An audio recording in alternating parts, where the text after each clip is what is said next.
नमस्कार। मैं doctor M Tripathi, मनोचिकित्सक, वाराणसी।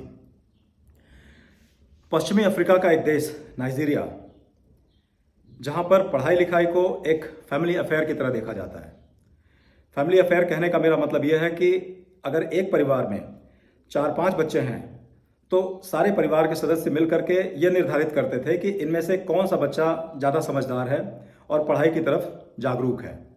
तो वो उस सारे परिवार के सदस्य मिल करके उस बच्चे को फाइनेंशियल आर्थिक मदद देते हुए उसकी पढ़ाई का पूरा बर्डन सब लोग मिलकर उठाते थे और वो इस उम्मीद से उसकी मदद करते थे और उसको पढ़ाई में आगे लेके जाने की कोशिश करते थे, जिससे कभी जीवन काल में अगर वो बच्चा अपने पैर पे सक्षम हो गया तो वो क्राइसिस के समय में हमारी भी मदद करेगा।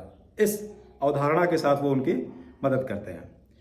तो ऐसे में होता क्या था कि ये बच्चा पढ़ाई तो करता था, पूरे साल भर उनकी पढ़ाई अच्छी रहती थी, उसके रिस्पॉन्सेज अच्छे आते थे, रिजल्ट अच्छे आते थे, लेकिन ठीक मेन एग्जाम के पहले अक्सर ऐसे बच्चों में कुछ शारीरिक लक्षण उत्पन्न हो जाते थे, जैसे कि आंखों से कम दिखाई देना, सिर का भारी होना, सिर में जलन, खासतौर से गर्दन और सिर में जलन की शिकायत रहना, पेट साफ न होना और अचानक से सिर दर्द हो जाना। और अक्सर ऐसे बच्चे यादाश्त की कमी, और वो कहते थे कि हम पढ़ाई लिखाई करते हैं और मेरी यादाश्त खत्म हो गई है, मैंने अभी पढ़ाई किया और अभी तुरंत भूल गया, लगता है पूरे साल भर मैंने जो पढ़ाई की थी वो सब कुछ भूल गया और उसको रिकॉल करने में उन्हें दिक्कत होने लगती थी। तो ऐसा इसलिए उत्पन्न होता था, ऐसा इसलिए माना जाता है कि वो बच्चा पेरेंट्स एक्सपेक्टेशन, पारिवारिक जो जिम्मेदारियां थी उनको ले करके वो पढ़ाई लिखाई कर रहा था, और जितना ज़्यादा वो स्ट्रेस लेता है उसके हिसाब से उसकी जो उपलब्धियां होती हैं और या फिर उसके जो गिरावट होती है पढ़ाई में, वो निर्धारित करता है। कहने का मेरा मतलब ये है कि जितना ज़्यादा वो स्ट्रेस लेगा उतनी ज़्यादा उसकी पढ़ाई में उसकी डिक्लाइन होगा। तो ये बीमारी का नाम दिया गया था ब्रेन फैग सिंड्रोम। मतलब खास तौर से इसमें यादाश्त की कमी होना स्टार्ट हो जाती है और पढ़ा लिखा जो भी कुछ रहता है वो भूलने लगते हैं। ऐसा मैं इसलिए कह रहा हूँ कि इंडियन परिवेश में भी, हालांकि ये कल्चर बाउंड सिंड्रोम था, नाइजीरिया से निकला था, जिसको 1960 में रेमंड प्रिंस ने इसकी टर्मिनोलॉजी दिया था ब्रेन फैग सिंड्रोम का।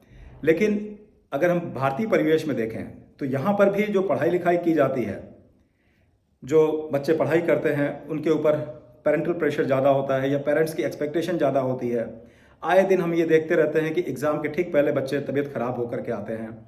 अक्सर वो सिर दर्द की शिकायत लेकर आते हैं और आके कहते हैं कि मुझे जो पढ़ा लिखा था मेरा सब कुछ भूल गया। अभी नीट के एग्ज़ाम आने वाले हैं, नीट के ठीक पहले भी कोटा में कुछ बच्चे तैयारी कर रहे थे और उन्होंने सुसाइड कर लिया।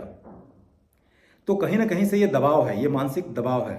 लास्ट मोमेंट पे आकर के हम अपनी जितनी सारी क्षमताएं थी, हम जितने सारे साल भर के पढ़ा लिखा रहता है, उस पेरेंटल प्रेशर की वजह से, उस पारिवारिक दबाव की वजह से हम शायद भूल भी जाते हैं। तो इसको इसलिए डिस्कस करना भी जरूरी होता है। इस पे एक अभी रिसेंटली एक फिर से एक गाना लॉन्च हुआ, उसी पे रीमिक्स होकर के, पापा कहते हैं बड़ा नाम करेगा। तो ये कहीं ना कहीं से इस चीज़ को दर्शाता है कि expectation of family members is very high, और ये अगर रहेगा और बच्चा इस दबाव में तैयारी करेगा तो निश्चित तौर पे उसकी परफॉर्मेंस, जो पीक डे है, जिस दिन एग्ज़ाम का दिन होगा, उसकी परफॉर्मेंस निश्चित तौर पे गड़बड़ाएगी, निश्चित तौर पे डिक्लाइन करेगा। तो हम बहुत ज़्यादा दबाव दे करके बच्चों से ना पढ़ाएं, बहुत ज़्यादा बीच बीच में उनकी मॉनिटरिंग करने की ज़रूरत है।